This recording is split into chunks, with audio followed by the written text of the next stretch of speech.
డ్రెస్‌కి ముందు వైపు ఈ విధంగా పట్టీలు చాలా ఈజీగా ఎలా కుట్టాలో ఈ వీడియోలో చూడండి.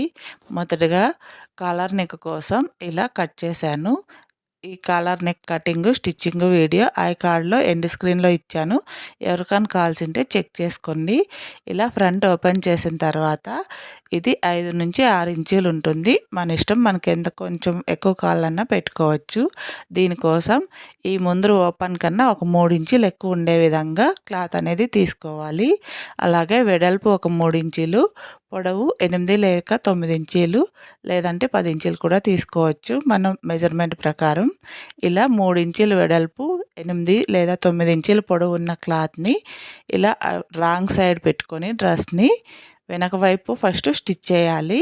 అటువైపు ఒక పీస్ని, ఇటువైపు ఒక పీస్ని ఉక్స్ పట్టి, కాజా పట్టి ఏ విధంగా అయితే జాయింట్ చేస్తామో ఆ విధంగా ఒక సింగిల్ స్టిచ్ వేసుకొని కింది వైపు రఫ్ చేయకుండా, ఇలా మూల దగ్గర రఫ్ చేయకుండా అటువైపు ఇటువైపు పీస్ని సింగిల్ స్టిచ్ వేసుకున్న తర్వాత ఇప్పుడు ఉక్స్ పట్టి, కాజా పట్టి ఏ విధంగా అయితే స్టిచ్ చేస్తామో అదే విధంగానే ఇలా ఇంకో స్టిచ్ కూడా వేసుకోవాలి.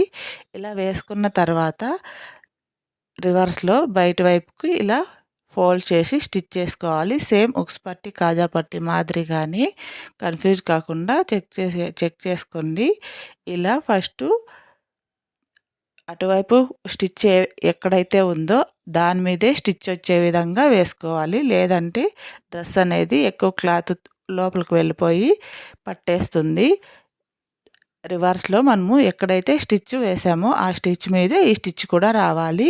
ఈ ఎక్స్ట్రా ఆపోజిట్ క్లాత్ అంతా మనకి డ్రెస్కి బయట వైపునే ఉండిపోవాలి, డ్రెస్ మీదకి రాకూడదు. లేకపోతే డ్రెస్ అనేది పట్టేస్తుంది. ఇటువైపు పీస్ కూడా అంతే. డ్రెస్సు అటువైపు స్టిచ్ చేసాం కదా, ఈ పట్టీ జాయింట్ చేసినప్పుడు ఆ పట్టీ మీదే ఉంటేనే డ్రెస్ అనేది పర్ఫెక్ట్గా ఉంటుంది. క్లాత్ అనేది ఎక్స్ట్రా లేకోకుండా ఈ విధంగా ఉంటుంది. ఇలా స్టిచ్ చేసుకున్న తర్వాత ఇప్పుడు ఆ పట్టీని సమానంగా వచ్చే విధంగా ఫోల్డ్ చేసి స్టిచ్ చేసుకోవాలి.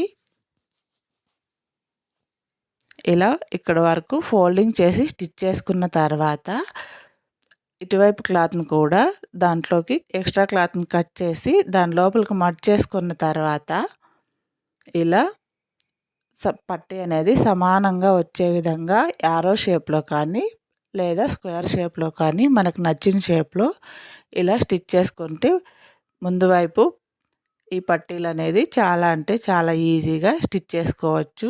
ఇలా కింది వైపు స్టిచ్ చేసిన తర్వాత మనకి డ్రెస్ ఓపెన్ ఎక్కడ వరకు అయితే ఉందో అక్కడ వరకు ఇలా రివర్స్లో పై వైపుకి స్టిచ్ వేసుకొని డ్రెస్సు వేసినప్పుడు తీసినప్పుడు ఈ స్టిచ్ ఊడి రాకుండా 2-3 సార్లు రఫ్ చేయాలి. అప్పుడే కుట్లు అనేది స్ట్రాంగ్గా ఉంటాయి. ఇలా పైనుంచి కింది వైపుకు స్టిచ్ చేసేటప్పుడు మొదట్లో పీస్ని జాయిన్ చేస్తాం కదా, ఈ పట్టీ పీసుల్ని పైవైపు పీసు కొంచెం ఎక్స్ట్రా ఉండే విధంగా జాయిన్ చేసుకోవాలి. ఎందుకంటే రివర్స్లో స్టిచ్ చేసిన తర్వాత నెక్కి కిందికి వచ్చేస్తుంది పీసు. కాబట్టి ఒక 2 ఇంచీలు లేదా 3 ఇంచీలు పైవైపుకి క్లాత్ ఎక్స్ట్రా ఉండే విధంగానే జాయిన్ చేసేటప్పుడే పట్టీ పీసుల్ని పైవైపుకి ఎక్స్ట్రా వదిలి జాయిన్ చేసుకోవాలి. తర్వాత మొత్తం స్టిచ్ చేసిన తర్వాత ఈ విధంగా ఎక్స్ట్రా పీస్ని కట్ చేసుకోవచ్చు. లేదంటే సమానంగా పీస్ తీసుకుంటే పీస్ అనేది తక్కువ వచ్చి మళ్ళీ వేస్ట్ అవుతుంది. ఇలా ఎక్స్ట్రా తీసుకొని స్టిచ్ చేసిన తర్వాత నెక్కి లెవెల్గా ఈ ఎక్స్ట్రా పీసులని కట్ చేసుకుంటే సరిపోతుంది. నా వీడియో కనుక నచ్చినట్లయితే నా ఛానల్ని సబ్స్క్రైబ్ చేసుకోండి, వీడియోని లైక్ చేయండి, ఏమైనా డౌట్ ఉంటే కామెంట్ చేయండి.